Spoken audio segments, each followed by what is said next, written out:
Bueno, les doy la bienvenida a un nuevo video de Fisiología Virtual. En esta oportunidad les quería hablar de algunos conceptos que a veces se toman como sinónimos, pero que en realidad no son lo mismo, que son la ósmosis, la presión osmótica, la osmolaridad y la tonicidad. Entonces, definamos en medicina qué es la ósmosis. Digamos, podríamos decir que es entonces la difusión pasiva del agua a través de una membrana semipermeable siguiendo un gradiente de concentración. Entonces el agua pasa desde el lugar más diluido hacia el más concentrado. ¿Qué es la presión osmótica? Y digamos que es la presión hidrostática que hay que ejercer para frenar la ósmosis. La presión hidrostática que hay que hacer para frenar el proceso de ósmosis.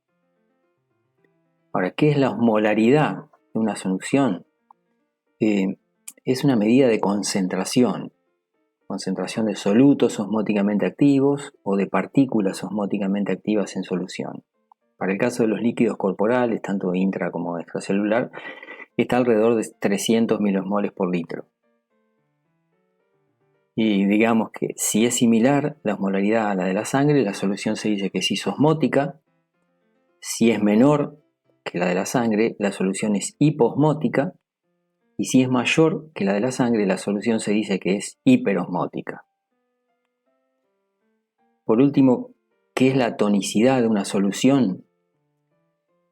Lo que hace la tonicidad es evaluar el efecto que tiene una solución sobre el volumen celular. Y esa tonicidad, ese efecto se debe principalmente a los solutos que no pueden difundir a través de la membrana celular. Cuando una solución no modifica el tamaño celular, se dice que es isotónica. Cuando lo aumenta, que es hipotónica. Y cuando disminuye el volumen celular, se dice que es hipertónica. Entonces, fíjense, por ejemplo, ¿qué sucede con el volumen celular si se usa una solución de cloruro de sodio al 0,9%, o sea, solución fisiológica que tiene 300 milosmoles por litro, que es isosmolar?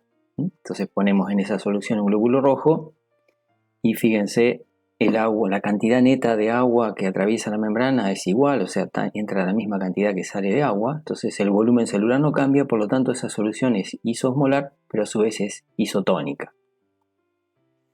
Ahora, ¿qué sucede con el volumen celular si usamos una solución de cloruro de sodio al 0,45%?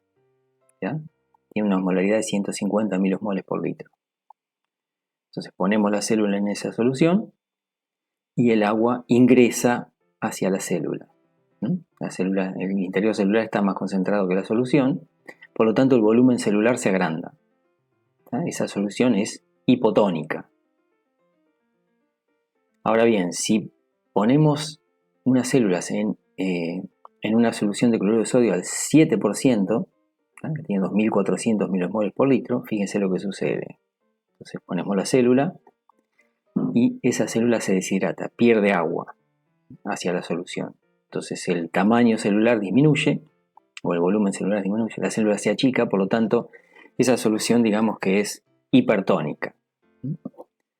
Bueno, espero que este video les haya sido de utilidad y nos vemos en el próximo video de Fisiología Virtual. Que tengan una buena semana.